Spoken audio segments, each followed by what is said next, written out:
waiting for the announcement of the Nazarene Fund. We've been calling it internally Nazarene 2.0.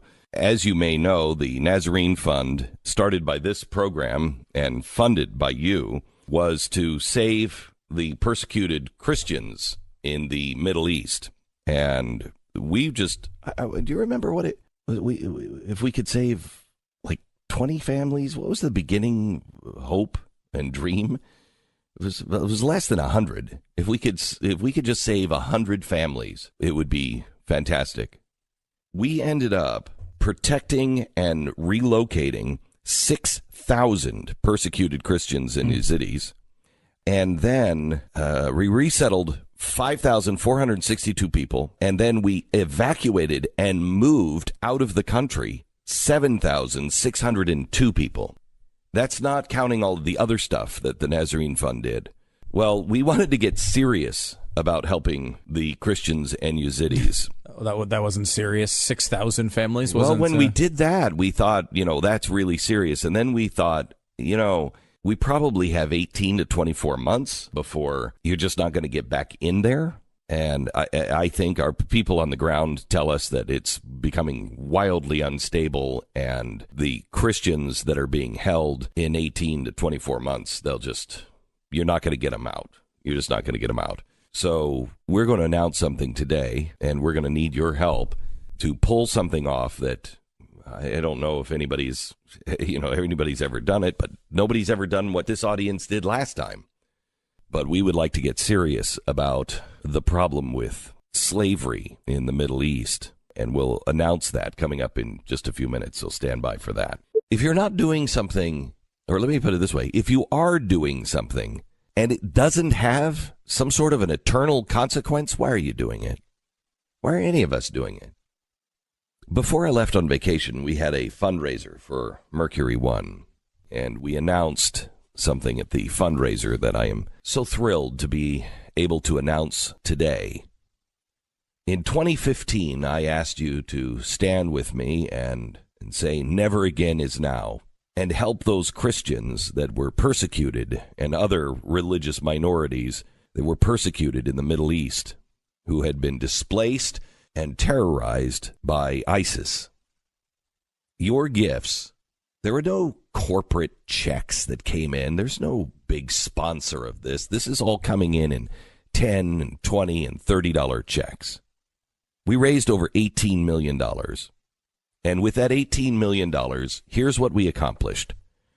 We provided emergency humanitarian aid to the Christians and displaced persons in Syria and in Iraq.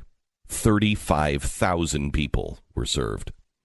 We resettled 5,462 people from 4 Christian and Yazidi refugee camps and placed them in safe and dignified homes. We evacuated 7,602 Christians and Yazidi refugees. These people were marked for death. We got them out of the country. 7,602. We funded 117 projects ranging from rebuilding churches and schools to building medical clinics. And in the last year, we have sponsored the rescue of Christian and Yazidi women and children that had been captured and enslaved by ISIS and reunited them with their families. We have done that with 100 slaves. This has come at a cost of $18 million, but it also has come in the form a higher cost of 2 lives. 2 people that were on our rescue crew gave their life to save a mother and a daughter. They got them out, went back, thought they could get more, were captured and killed. The situation in the Middle East has changed a great deal, and we sat and looked at each other and thought, okay, we've accomplished an awful lot. Is there more that we can do?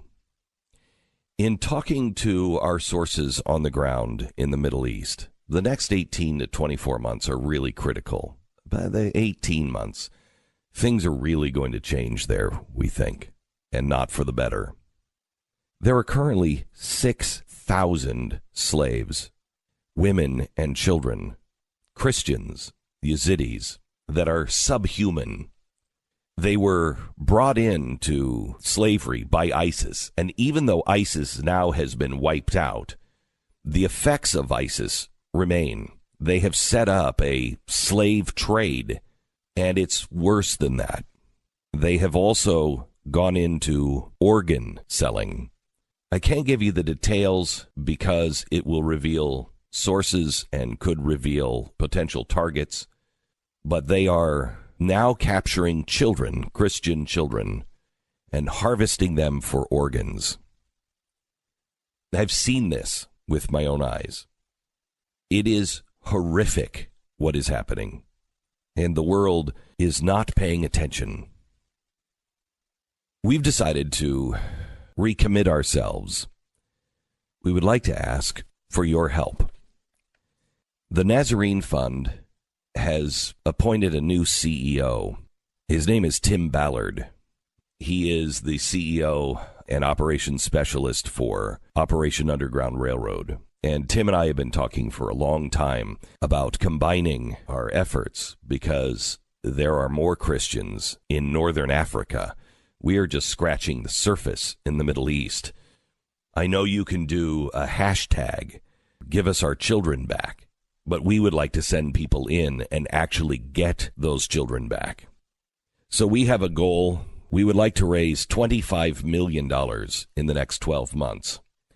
$25 million is an awful lot of money, but it can do an awful lot of good if you will help us.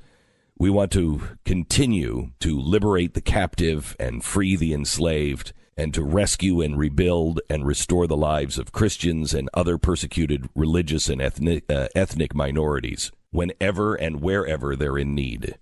We're not going to go for just a single conflict anymore.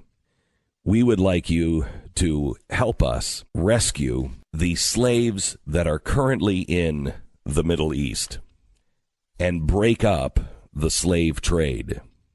We would like to, in the first year, if for $25 million, we are going to relocate another 6,000 Christians and Yazidis.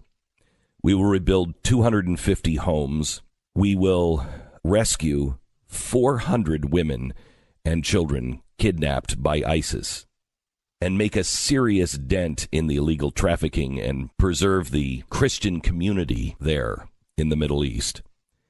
More than 400 victims have been identified, and they are currently held against their will. Many of them are sex slaves. Rescue operations are very risky. They have to be executed, planned out, and executed quickly.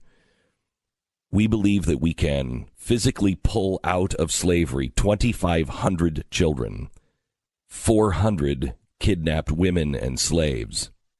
We would like to set a goal for ourselves of completing 160 rescue operations in 2018. That is almost one rescue operation every other day. These, again, are dangerous, but they are life-changing. We would like you to go to thenazarenefund.org if you would like to be an abolitionist and you would like to help the persecuted Christians and other religious minorities and help us free them and free the sex slave all around the world. That is in the Middle East, breaking up the slavery. That is in Northern Africa, breaking up the Christian slavery, freeing them and freeing those captives all around the world. Go to thenazarenefund.org and join us, thenazarenefund.org. At thenazarenefund.org, you can find the place to donate. And by the way, you're talking about tens of millions of dollars and thousands of families. These numbers are really big. I mean, that's a couple $1,000s per person saved. It's really not. It seems like so much money, but when you're talking about thousands of people, it adds up really fast. But for a couple $1,000s, I mean, to fly to these areas would probably cost a couple $1,000s. So, I mean, it's a pretty efficient process for what it is. We have some unbelievable people that are on the ground over there that are risking their lives. Every single day they're risking their lives. And they come and they tell us the stories of what these people are going through and what it takes to rescue them. And it doesn't take a lot of money. It takes a lot of bravery, but it doesn't take a lot of money. And this audience can do it. So join us at thenazarenefund.org.